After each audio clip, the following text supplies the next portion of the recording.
What does aged care reform really mean for our parents and grandparents? For the people who built this country?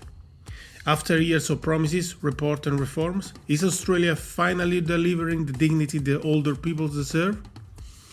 Well, today on Crossroads, we talk to Natalie Siegel-Brown, the country's first Ispettrice Generale of aged care. And we will do it to understand how change is really happening and what it means for multicultural communities like ours. Stay tuned.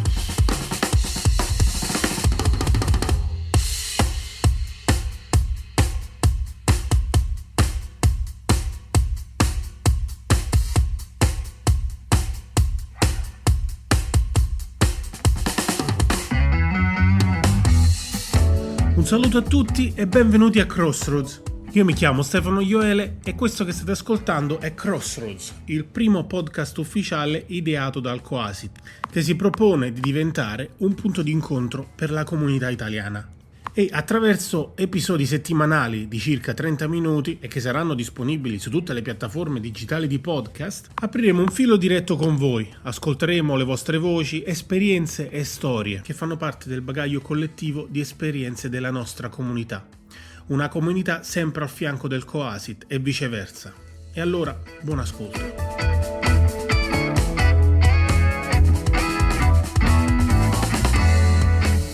Today, we take a closer look at one of the most ambitious reforms in Australia's social policy history, the transformation of the aged care system.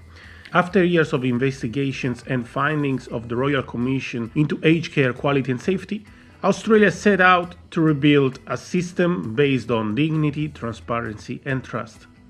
But how far have we really come? To answer that, we speak today with Natalie Siegel-Brown. Hello, Natalie. Buongiorno, grazie for having me on the program. Buongiorno. Natalie is the Ispettrice Generale of Aged Care who recently released a detailed report, which we thank you for, assessing the implementation of the Royal Commission's recommendation. For our Italian-speaking community here in Australia, this is an important conversation. Many of our older parents and grandparents rely on aged care services every day, and understanding how these reforms affect their safety and their cultural well-being is very essential. So thank you, Natalie, for being here, and thank you for the report. And it was very interesting to see that the government wants to move forward and evolve the system, but there are still a lot of criticalities, right? Correct. That's exactly right, Stefano. So we had a Royal Commission who said that everybody should be entitled to culturally safe care that is trauma aware. That means that it takes into account the fact that some people have come to this country and even experienced in this country horrific experiences, and that aged care needs to respond to that, because sometimes, particularly in residential aged care settings, you can have your trauma re-triggered, and that it needs to be what we call healing informed. So therefore really responsive to and healing of that trauma. I am really excited that the new Act mandates that sort of care. It also says that we should be entitled to the kind of care that is kind and compassionate and gives us dignity, and is really hugely respectful and promotes our life experiences. So if I was to add up what the mandate is, what we're required to do, I use my own words here and I say that we should be providing culturally fulfilling care. Care that's not just culturally safe, but care that would make people in the Italian community feel like they are still valued for their culture and everything that their culture and heritage brings. Unfortunately, the Act did not go all the way. So the Royal Commission asked that the government make it mandatory for people to have training for workforce in aged care facilities, and also those who provide home care, to have training in how to provide cultural safe training and culturally safe environments, and how to provide that culturally fulfilling care. We didn't get that, unfortunately. What we ended up with was a scheme called the Special Verification Initiative. So what that means is that particular services can complete almost like a test, I guess you'd say, where they can say, yes, we can verify that the kind of care we give is culturally safe. It remains to be seen how that is rolled out, but that is certainly not a mandatory thing. But unfortunately, it doesn't really respond to the concern that the Royal Commission had, which was that people are still experiencing discriminatory care. So there's still a fair bit of racial discrimination within our aged care system. So my concern is that just voluntarily allowing people to put their hand up and say that they can provide that care because they've got the special verification badge isn't actually what the Royal Commission asked. My other concern is that while there's a lot of things in the legislation that I think the Italian community would be very happy about, in particular, there are standards that aged care providers need to meet in delivering culturally safe care. I'm not sure that we've got a system to meet that. So we've got the requirement in law, but my question is still about the levers in the system we've got to make it real and breathe life into it.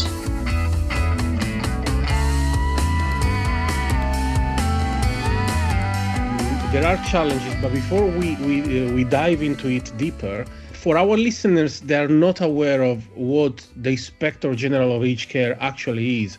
Would you like to clarify what's your role? Because it's very important for us. Thank you, Stefano. So my role was actually a recommendation of the Royal Commission itself. So the role did not exist before the Royal Commission. And the Royal Commission said, we need an independent body who holds the government accountable for administering and regulating the system. So regulating aged care and how the government administers aged care. So what that means is I am not the independent body where people send complaints. In fact, I sit over the top of that body, and that's called the Aged Care Quality and Safety Commission. And my job is to make sure they're doing a good job managing complaints and being able to take complaints, for example, about human rights breaches. But my job is also to make sure that the government is delivering the Royal Commission's recommendations and to continually monitor and report and investigate to Parliament and to the public how the aged care system's performing. So it's really the Royal Commission almost decided to institute a body that keeps their role alive in some ways, if you like. So you have, of course, to follow the progress and point out when there are criticalities. But before we dive again into that, which ones are the improvements that our clients can already feel? I think that as of 1 November, which is when the Act started, it's possible that clients won't feel a lot of difference yet. And I think from what I can see that it's actually going to take a fair bit of time before we see the full impact of these reforms. But what your clients might to know is that we have these, and I don't want to call them promises, because when you make a law, it's not a promise, it's a mandate, it's a thing you must do right now. The law says that everybody who receives aged care in Australia is entitled to be connected to their community, connected to their culture, to have their life experiences recognised and valued, even to be connected to the natural environment and to their pets.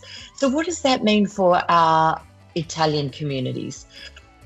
I believe that means providing food that is respectful of our experiences. So when we are in aged care, particularly in residential aged care, food becomes more and more important.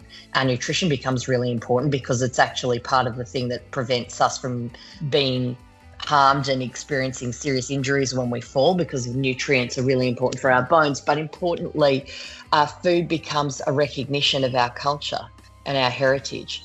Communicating in our language, all of these things should really be a part of the aged care environment now under the new Act. But I think providers are really wrestling with what it means, these new rights mean in terms of what they provide.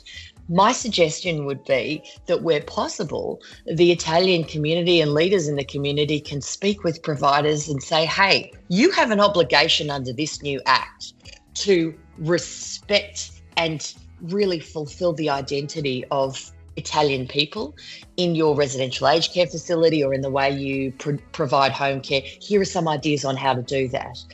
It's probably a lot harder in residential aged care facilities which are not culturally specific. So, for example, if you have a facility that's not specifically catering to the needs of Italian people, they're going to need a lot more help.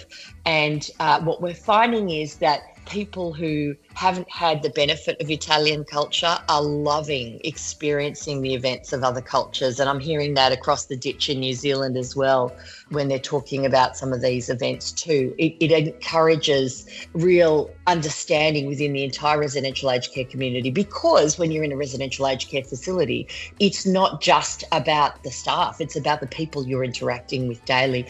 And unfortunately, given the sparse number of places that are available in residential aged care, I'm afraid that many people from the Italian community will be finding themselves in residential aged care, which isn't necessarily designed to cater for the needs and the cultural needs and the cultural safety of the Italian community.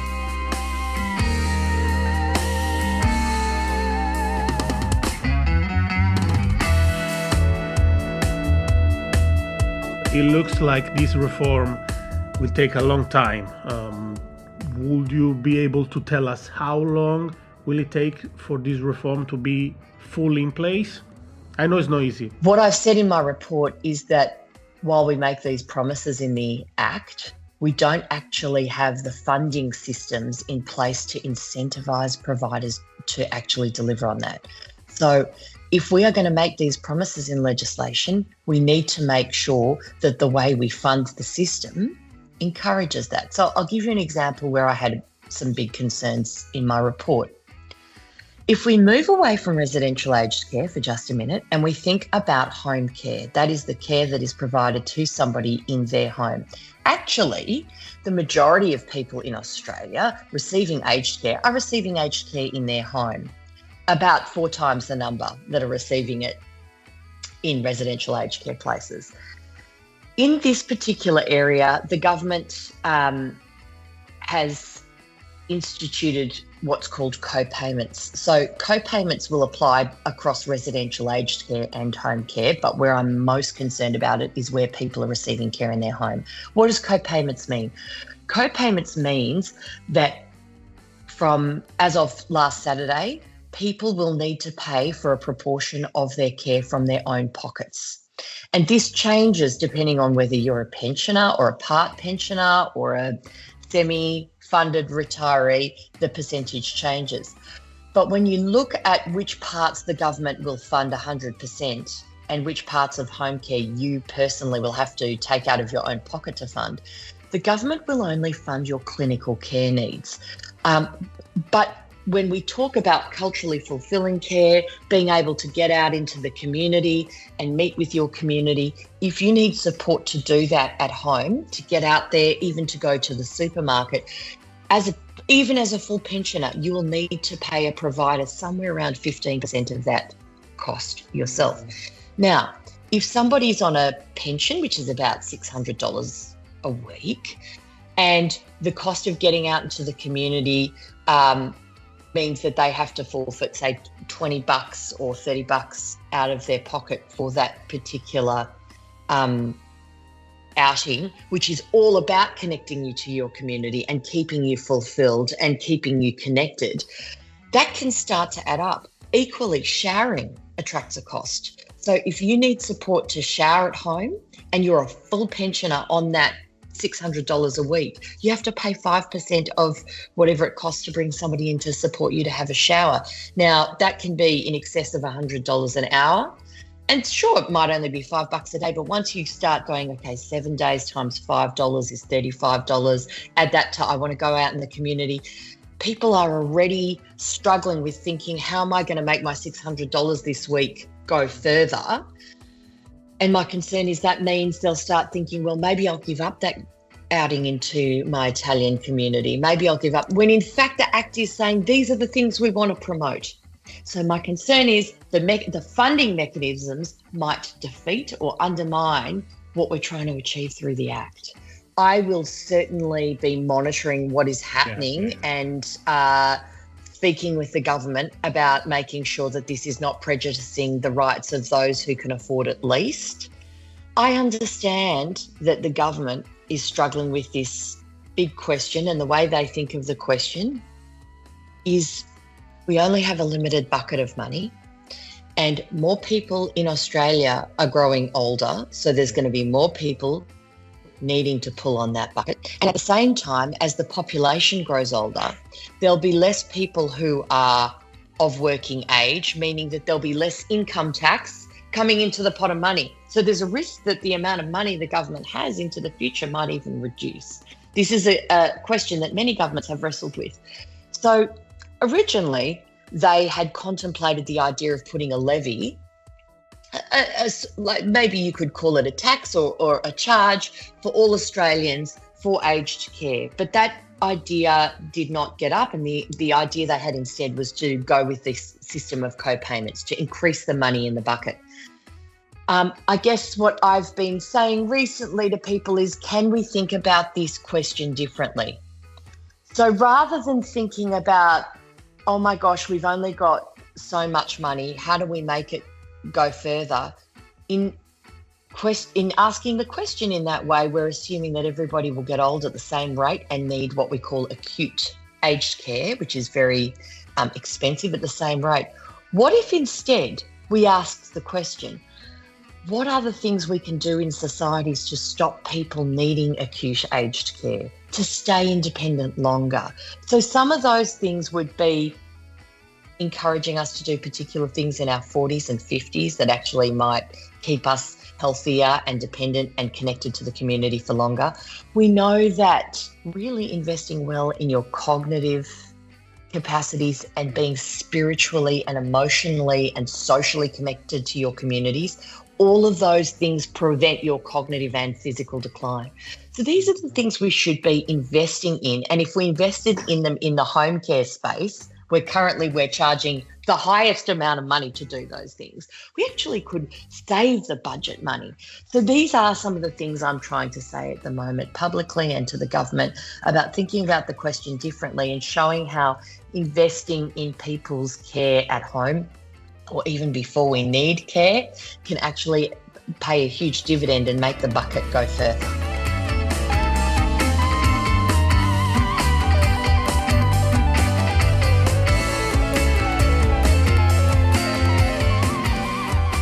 It's really important that there is also an independent voice that can check these things. I'm pretty sure that our listeners found everything you said very interesting, but also, is your office open to external feedbacks? Always. We welcome it greatly. And one thing I always like to say to every community is the best information that our office can obtain about how the system is performing and whether aged care is truly human rights based and person-centred, the best gauge of that is the people in the system itself or the people trying to access the system. So I would welcome any feedback that your community have. And if anybody wants me to come and talk to them or come and chat to us, always open to that. And where our listeners could possibly contact you? We haven't got a phone set up yet. We're a very young agency, so my deep apologies for that. But if you email contact@IGAC, which stands for Inspector General of Aged Care.gov.au, so CONTACT at igac.gov.au. We'd love to hear from you, and I'm so grateful for this opportunity to speak to your community. Grazie. And to our listeners, if you or your family need information or support with the aged care services in your language, you can also always contact COASIT, because they are here to help and help you navigate the system and make sure your culture will be respected and your needs will be respected. Thank you again, Nat. It was a pleasure to chat. It was a pleasure to chat with you, and I hope you have a great day ahead. Grazie. All right, grazie mille, Nat. Ciao, bye. Ciao. To all our listeners, Crossroads comes back every week, so see you next week with a new episode. Stay tuned. Ciao.